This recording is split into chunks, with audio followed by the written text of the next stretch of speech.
Oppitunti 1. Ajanhallintatekniikat. Hei Anna, oletko harkinnut ajanhallintatekniikoiden etsimistä verkossa? Hei John, kyllä. Uskon, että se voisi todella auttaa meitä olemaan tuottavampia. Täysin. Saatavilla on niin paljon resursseja, jotka tarjoavat arvokkaita vinkkejä. Olen kuullut sellaisista tekniikoista kuin Pomodoro-tekniikka ja ajan esto. Nämä on tehokkaita. Ne auttavat ylläpitämään keskittymiskykyä ja hallitsemaan tehtäviä tehokkaasti. Ehdottomasti. Olen myös kiinnostunut oppimaan priorisointimenetelmistä. Se on tärkeää. Tehtävien priorisointi voi parantaa merkittävästi tuottavuutta. Ehkä voimme löytää ajanhallintatekniikoita verkosta ja kokeilla niitä yhdessä. Tuo kuulostaa suunnitelmalta. Tutkitaan ja jaetaan havaintojamme. Oppitunti 2. Tietoisuuden tärkeys. Hei Anna, oletko koskaan ajatellut, kuinka varovainen sinun tulee olla ruuhkaisissa paikoissa? Hei John, kyllä. Sinun pitäisi olla varovainen, ettei kukaan astu sinun päällesi. Täsmälleen. On tärkeää säilyttää tietoisuus ympäristöstäsi.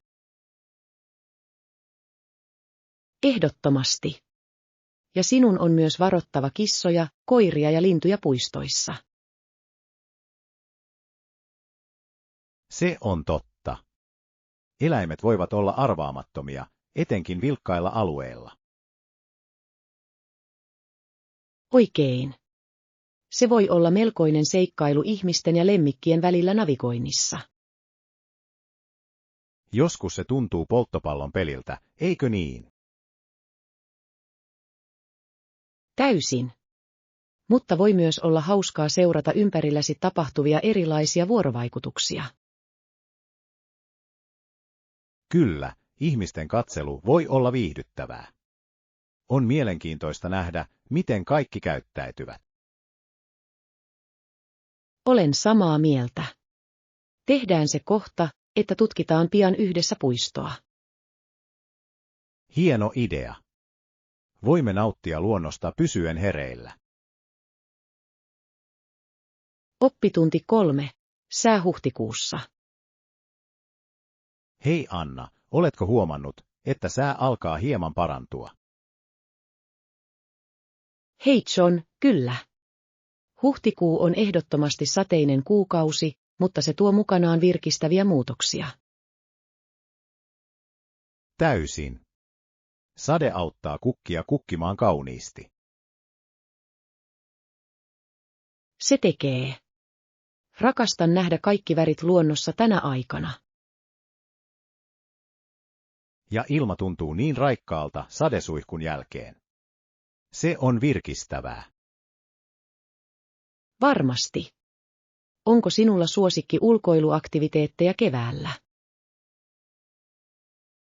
Nautin patikoinnista, kun säät lämpenevät. Se on hyvä tapa arvostaa luontoa. Se kuulostaa upealta. Rakastan piknikillä puistossa, kun aurinko paistaa. Kyllä. Suunnitellaan piknik, kun sää tasaantuu. Oppitunti 4. Tehokkaat viestintästrategiat. Hei Anna, kuinka voimme mielestäsi vahvistaa keskeisiä viestejämme tehokkaasti? Hei John, uskon, että selkeys on välttämätöntä. Viestimme yksinkertaistaminen tekee niistä ymmärrettävämpiä. Täsmälleen. Suoran kielen käyttäminen auttaa yleisöä ymmärtämään näkemyksemme nopeasti. Entä mahdollisten väärinkäsitysten käsitteleminen? Se on hieno idea. Ennakoiva kysymys voi auttaa selventämään aikomuksiamme. Kyllä, ja myös visuaalisuus voi olla voimakasta. Ne lisäävät ymmärrystä ja säilyttämistä. Täysin. Infografiat ja kaaviot voivat välittää tietoa tehokkaasti. Uskon myös, että yleisön sitouttaminen kysymyksiin pitää heidät kiinnostuneina. Ehdottomasti. Vuorovaikutus tekee kommunikaatiosta henkilökohtaisemman ja vaikuttavamman. Pohditaanpa joitain strategioita, jotka toteutetaan seuraavassa esityksessämme. Hieno suunnitelma. Olen innoissani voidessani kehittää viestintätaitojamme yhdessä. Oppitunti 5. Alkuperäiset kulttuurit ja heidän elämäntyylinsä. Hei Anna, tiesitkö, että monet intiaanit lähellä Pohjois-Amerikan itärannikkoa elävät maatalouden ja metsästyksen yhdistelmällä? Hei John, kyllä. On kiehtovaa, kuinka he tasapainottavat molemmat toiminnot elättämiseen. Täsmälleen. Maanviljely tarjoaa vakaan ravinnon lähteen, kun taas metsästys monipuolistaa heidän ruokavaliotaan. Oikein. Ja se myös yhdistää heidät heidän perinteisiinsä ja maahan.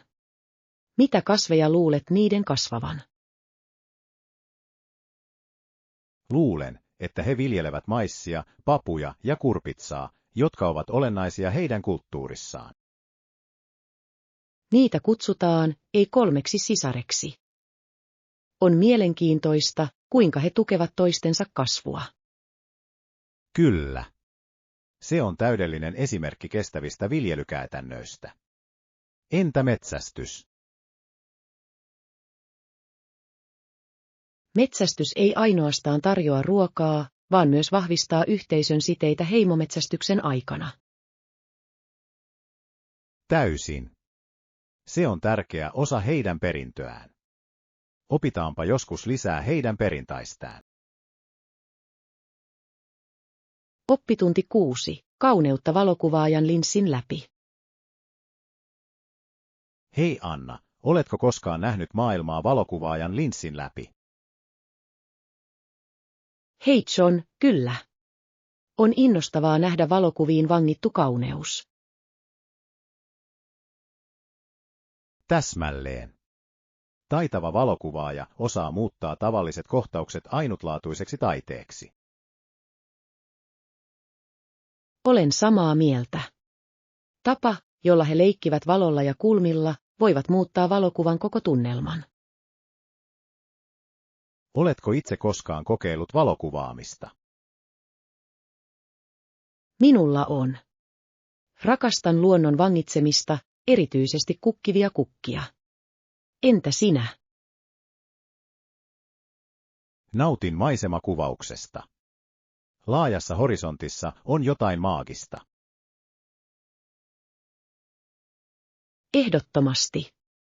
Ja on hämmästyttävää, kuinka yksittäinen kuva voi kertoa tarinan. Kyllä.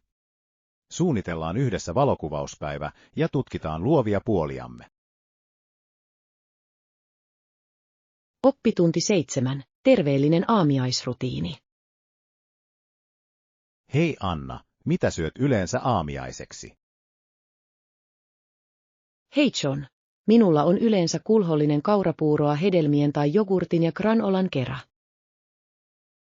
Se kuulostaa ravitsevalta. Kaurapuuro on loistava tapa aloittaa päivä. Täysin. Se pitää minut kylläisenä ja antaa kestävää energiaa. Entä sinä?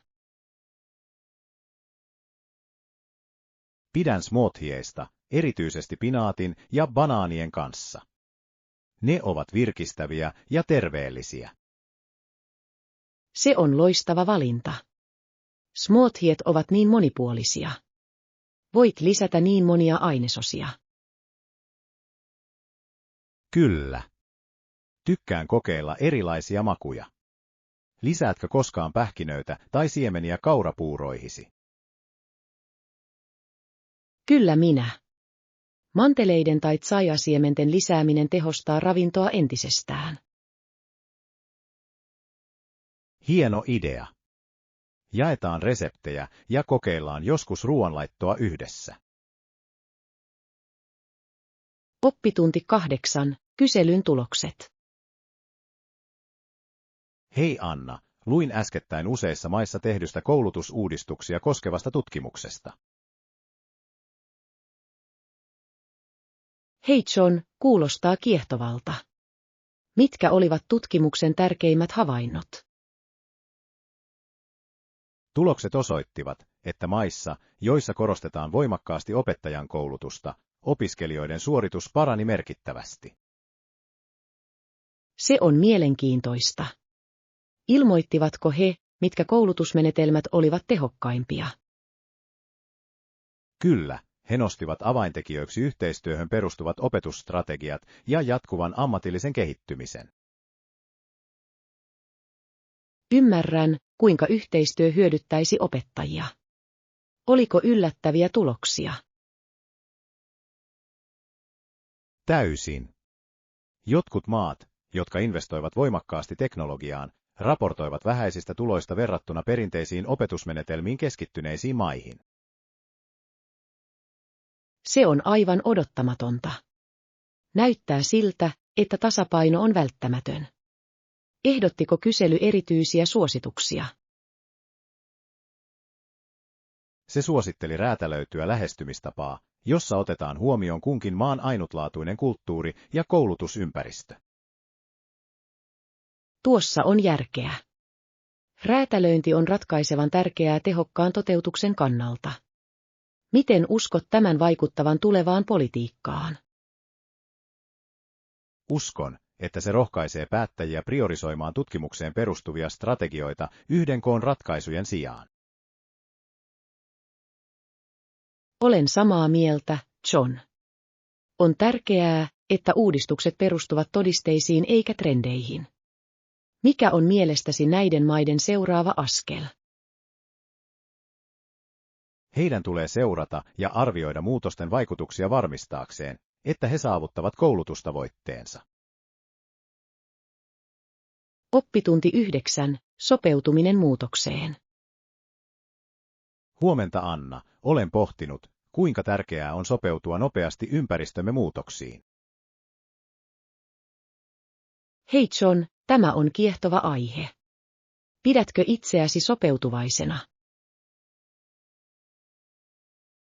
Kyllä, sopeudun helposti muutoksiin, etenkin työssäni.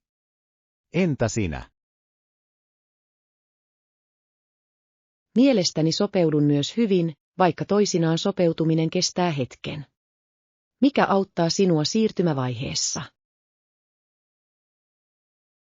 Keskityn positiivisen ajattelutavan ylläpitämiseen ja näkemään muutoksen kasvumahdollisuutena. Se on hieno asenne. Muistutan itseäni usein, että muutos voi johtaa uusiin mahdollisuuksiin. Täsmälleen. Oletko huomannut merkittäviä muutoksia viime aikoina? Minulla on. Vaihdoin hiljattain työpaikkaa, ja uusi ympäristö on ollut aivan erilainen. Sen täytyy olla haastavaa, mutta myös jännittävää. Miten hallitset siirtymän? Yritän oppia kollegoiltani ja uppoutua uuteen kulttuuriin. Se on fiksu lähestymistapa. Muiden kanssa tekeminen voi tehdä sopeutumisprosessista sujuvamman. Täysin. Uskon, että ihmissuhteiden rakentaminen on avainasemassa tuntea olonsa mukavaksi uudessa ympäristössä. Olen samaa mieltä. Kollegoiden tuki voi parantaa sopeutumiskykyä huomattavasti. Oppitunti 10. Aamurutiinit. Hei Anna, herään joka aamu kello 6. Todella. Se on aikaista. Mikä saa sinut nousemaan niin aikaisin? Huomaan, että varhainen herääminen antaa minulle etumatkan päivälle. Onko sinulla aamurutiini? Kyllä, mutta herään yleensä noin kello 7. Haluan aloittaa päiväni hyvällä aamiaisella. Se on hieno tapa. Käytkö lenkillä myös aamuisin? Joskus. Nautin lenkkeilystä viikonloppuisin, mutta arkipäivät ovat yleensä liian hektisiä minulle. Ymmärrän. Yritän sisällyttää lyhyen lenkin jopa kiireisinä päivinä, se antaa minulle energiaa tulevaan päivään. Se kuulostaa hyödylliseltä. Oletko huomannut muutoksia sen jälkeen, kun aloit lenkillä säännöllisesti? Kyllä, energiatasoni ovat nousseet ja tunnen olevani keskittyneempi koko päivän. Se on vaikuttavaa. Harjoittelu voi todella vaikuttaa tuottavuutemme. Mitä muuta teet aamuisin? Käytän myös muutaman minuutin lukemiseen virkistääkseni mieltäni ennen työn aloittamista. Tämä on loistava tapa aloittaa päivä. Voisin yrittää sisällyttää sen rutiiniini. Suosittelen sitä lämpimästi. Se luo positiivisen sävyn loppupäivälle. Oppitunti 11. Historialliset hyökkäykset. Hei Anna, olen lukenut 800- ja 900-luvuilla tapahtuneista hyökkäyksistä. Hei John, kuulostaa mielenkiintoiselta. Mitkä ryhmät olivat ensisijaisesti vastuussa noista hyökkäyksistä?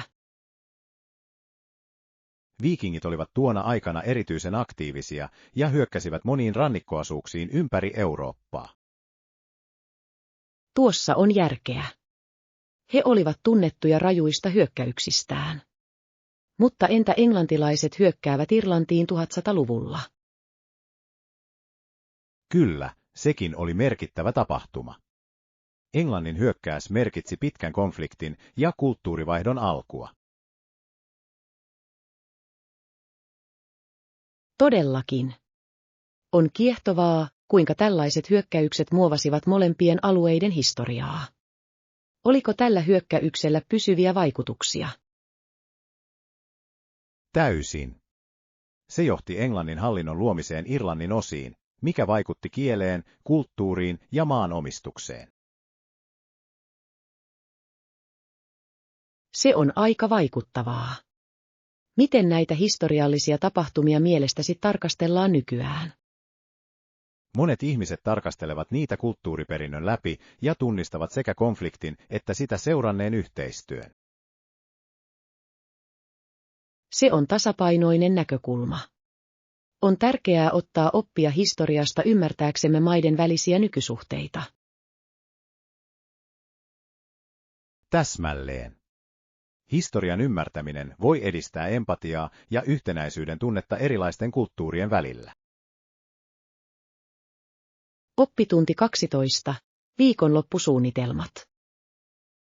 Hei Anna, oletko tehnyt suunnitelmia viikonlopulle? Ei vielä. Ajattelin mennä huomenna tutustumaan paikalliseen taidenäyttelyyn.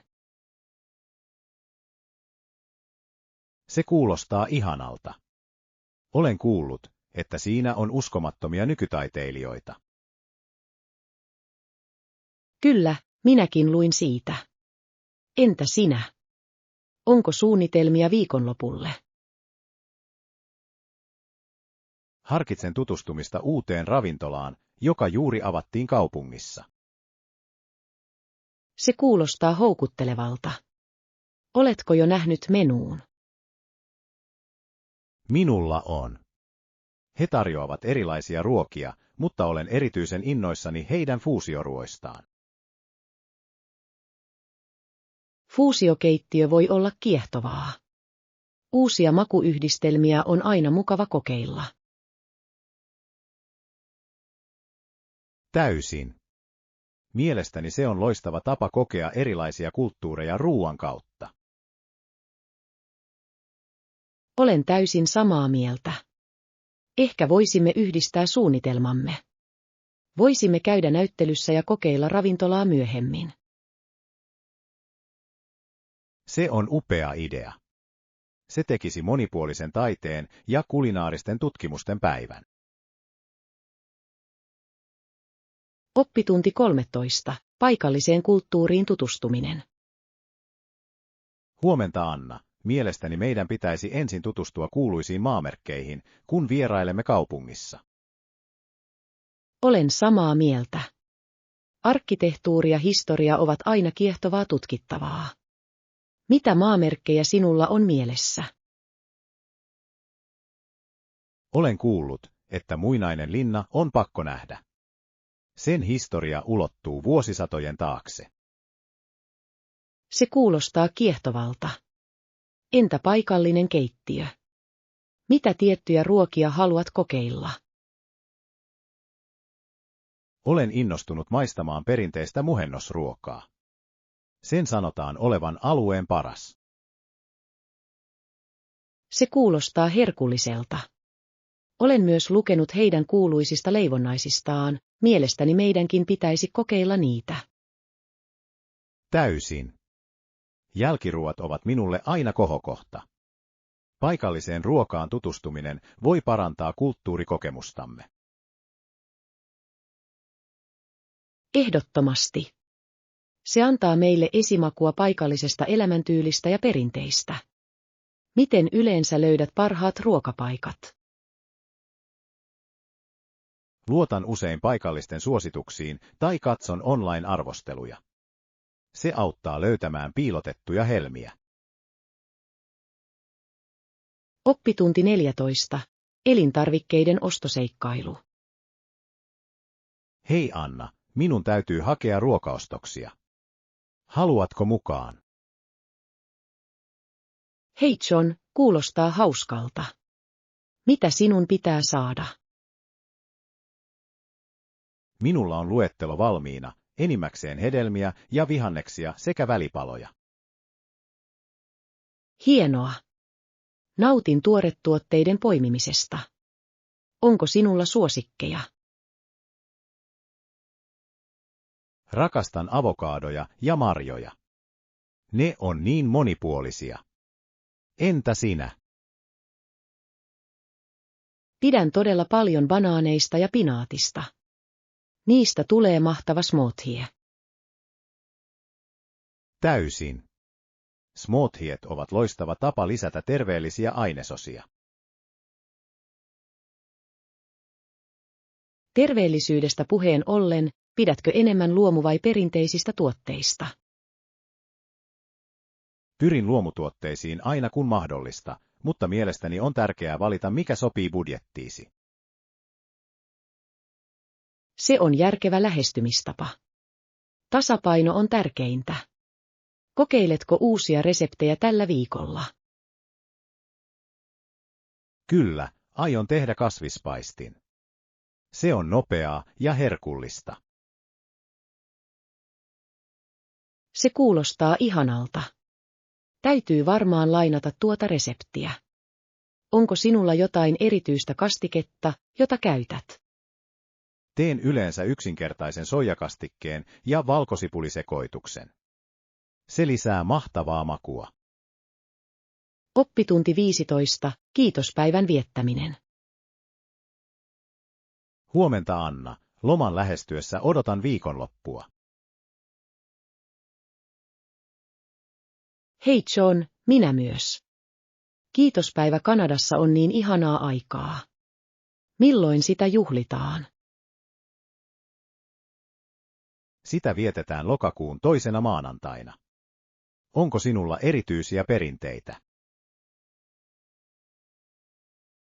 Kyllä, perheeni kokoontuu aina suurelle illalliselle ja jaamme sen, mistä olemme kiitollisia. Se on upeaa. Rakastan sitä kiitospäivän puolta. Mitä ruokapöydälläsi yleensä on? Meillä on yleensä kalkkunaa, täytettä ja kurpitsapiirakkaa. Entä sinä? Meillä on samanlainen juhla, mutta perheeni nauttii myös kinkusta kalkkunan vaihtoehtona. Se kuulostaa herkulliselta. En voisi olla enempää samaa mieltä perheen tärkeydestä tänä aikana. Täysin. Se on loistava tilaisuus saada yhteyttä ja nauttia toistenne seurasta. No, toivottavasti sinulla on ihanaa aikaa perheesi kanssa tänä kiitospäivänä. Kiitos, Anna. Toivottavasti sinullakin on upea juhla. Oppitunti 16. Kitaransoiton oppiminen. Hei Anna, olen ajatellut oppia soittamaan kitaraa. Hei John, kuulostaa jännittävältä. Oletko soittanut aiemmin jotain instrumenttia? Ei oikeastaan, mutta kitara näyttää haastavalta, mutta palkitsevalta. Se voi olla aluksi hankalaa, mutta harjoitus tekee mestarin. Olen kuullut, että yksinkertaisilla sointuilla aloittaminen voi auttaa. Kyllä, muutaman perussointujen oppiminen avaa monia laulumahdollisuuksia. Se on rohkaisevaa. Soitatko mitään soittimia? Soitan pianoa, ja se on loistava tapa ilmaista itseäni. Se on vaikuttavaa. Luuletko, että kitaransoiton oppiminen täydentäisi pianon soittotaitojasi? Täysin. Jokainen soitin tarjoaa erilaisen näkökulman musiikkiin. Haluaisin tutkia sitä. Ehkä otan opintoja pian. Oppitunti 17. Aamurituaalit. Huomenta Anna, tarvitsen kahvini toimijakseen aamuisin. Hei John, ymmärrän täysin. Kahvi on monille välttämätön. Onko sinulla suosikkitapa valmistaa se? Pidän parempana vahvasta espressosta päiväni käynnistämiseksi. Entä sinä? Nautin hyvästä cappuccinosta. Vaahtoava maito lisää niin mukavaa silausta. Se kuulostaa ihanalta. Teitkö kahvin lisäksi jotain muuta energistääksesi itseäsi aamulla? Haluan käyttää muutaman minuutin meditaatioon.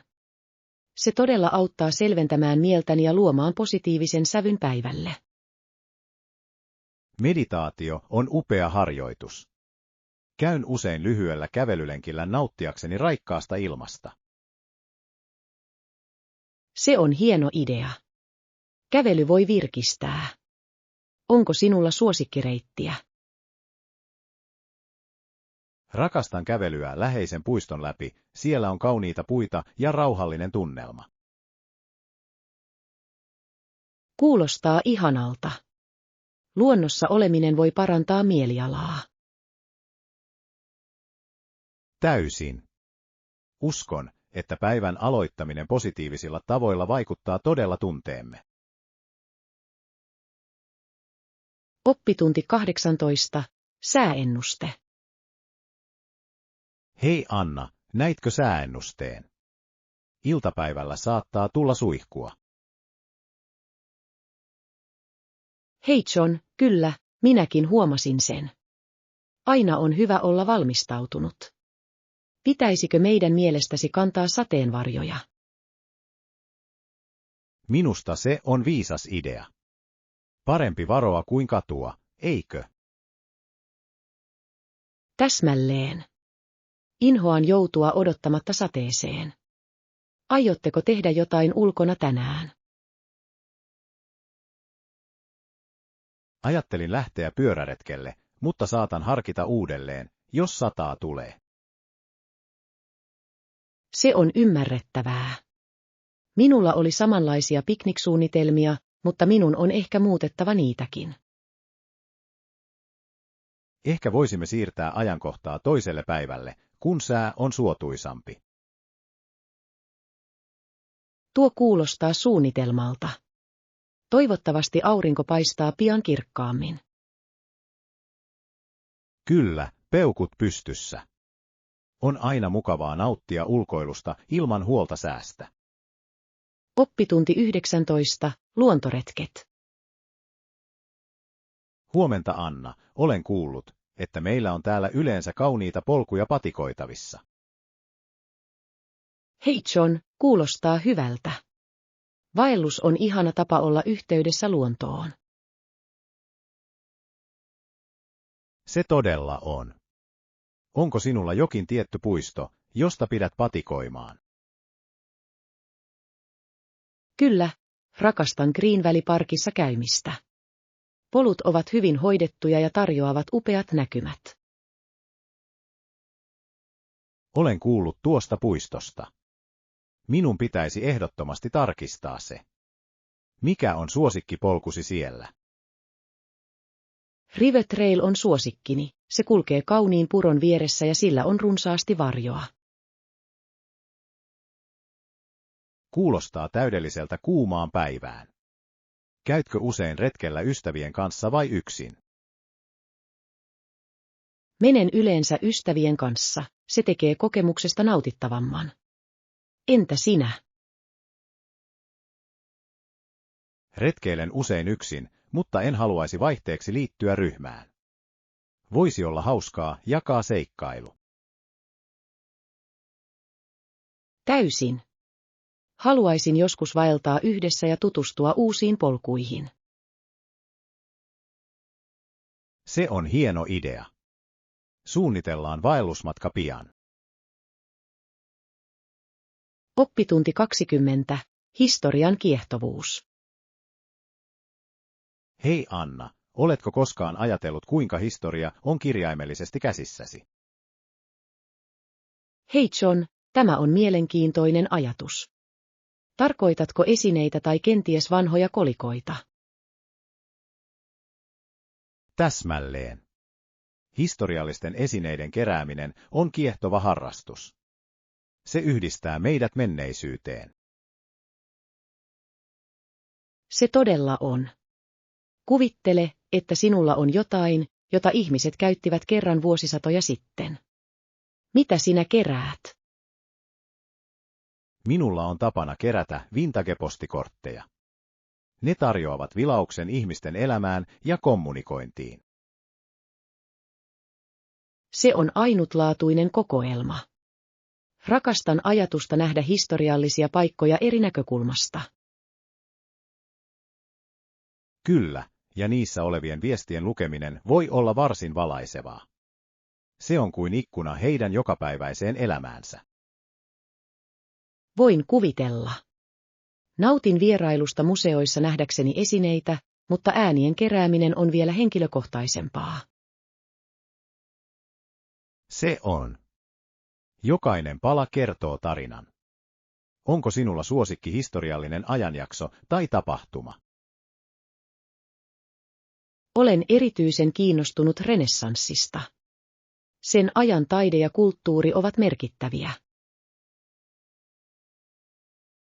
Renesanssi oli todellakin muutoksen aikaa.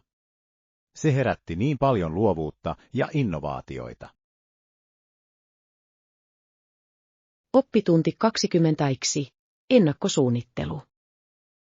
Hei Anna, pitäisikö meidän matkaa suunnitellessamme varata majoitus etukäteen?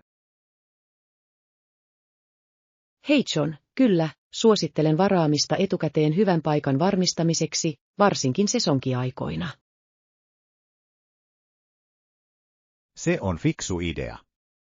Voi olla haastavaa löytää kunnollisia vaihtoehtoja viime hetkellä. Täsmälleen. Lisäksi se antaa meille mielenrauhan, kun tiedämme, että vierailumme on järjestetty. Oletko tarkistanut paikkoja? Löysin netistä muutaman vaihtoehdon, jotka näyttävät lupaavilta. Pitäisikö meidän tarkastella niitä yhdessä? Täysin. Olisi hienoa verrata ja nähdä, mikä sopii budjettiimme. Oikein. Uskon, että on välttämätöntä löytää paikka, jossa on hyviä arvosteluja. Kyllä, ja mieluummin jonnekin lähellä nähtävyyksiä, joissa haluamme vierailla. Tuossa on järkeä. Läheisyys voi säästää paljon matka-aikaa. Viimeistetään valintamme pian. Oppitunti 22. Turvallisuusmyrskyjen aikana. Aamulla Anna, ajattelin, kuinka tärkeää on olla turvassa ankaralla säällä. Hei John, ehdottomasti. Sinun on oltava turvallisessa paikassa, jos ennustetaan hurrikaania tai tornadoa. Täsmälleen. On tärkeää, että on olemassa suunnitelma. Onko sinulla hätätoimenpiteitä kotona? Kyllä, minulla on tarvikepakkaus, jossa on välttämättömät asiat, kuten vesi, ruoka ja taskulamppu. On viisasta valmistautua. Se on hyvä lähestymistapa. Mielestäni on myös tärkeää pysyä ajan tasalla säävaroitusten kautta. Ehdottomasti. On parempi olla tietoinen kaikista ennusteen muutoksista. Oletko koskaan joutunut perumaan suunnitelmia sään vuoksi? Minulla on. Muistan peruneeni piknikin kerran, kun ennustettiin myrskyä. Se oli pettymys, mutta tarpeellinen. Ymmärrän. Turvallisuuden tulee aina olla etusijalla. On parempi varata aika aurinkoisemmalle päivälle. Täysin. Odottamattomien tapahtumien suunnittelu on avainasemassa. Huolehditaan siitä, että pysymme turvassa ja nautimme toiminnasta. Oppitunti 23. Leipomisen taito. Hei Anna, tein suklaakakun karamellikeoksilla ja vaniljavoikermakuorruteella. Hei John, kuulostaa todella herkulliselta. Kuinka onnistuit luomaan tällaisen mestariteoksen? Kesti jonkin aikaa, mutta noudatin reseptiä tarkasti. Kerrostusina-tekniikka voi olla hankalaa. Voin vain kuvitella. Pidätkö leipomisesta usein, vai oliko tämä erityinen tilaisuus? Leivon melko usein, varsinkin kun haluan hemmotella ystäviä tai perhettä. Se on hyvä tapa jakaa iloa. Se on upeaa. Rakastan leivonnaisia, mutta en leivo niin paljon kuin haluaisin. Mikä on lempiosasi leipomisessa? Rakastan ainesosien sekoitusprosessia ja keittiön täyttävää aromia. Se on aika terapeuttista. Olen täysin samaa mieltä. Tuoreiden leivonnaisten tuoksu on vastustamaton. Onko sinulla vinkkejä aloittelevalle leipurille? Aloita yksinkertaisilla resepteillä, äläkä pelkää tehdä virheitä. Jokainen yritys opettaa sinulle jotain uutta. Se on hieno neuvo. Täytyy pian kokeilla leipomista. Onko suosituksia aloittelijaystävälliselle reseptille? Klassinen vaniljakakku on loistava alku. Se on monipuolinen, ja voit lisätä erilaisia makuja tai täytteitä. Oppitunti 24. Majoituspaikan löytäminen. Huomenta Anna, jos suunnittelemme matkaamme, meidän on harkittava majoitusta. Hei John, ehdottomasti. Lähellä kaupungin keskustaa olisi ihanteellinen helppo pääsy nähtävyyksiin. Olen samaa mieltä. Suosittelen tutustumista Bedford-hotelliin. Olen kuullut siitä hyvää. Tuo kuulostaa lupaavalta. Mitä ominaisuuksia se tarjoaa? Hotellissa on mukavat huoneet, ilmainen wifi ja ihana aamiainen. Lisäksi se sijaitsee kätevästi. Se on upeaa. Myös julkisen liikenteen läheisyys on tärkeää nähtävyyksien katselun kannalta. Täsmälleen.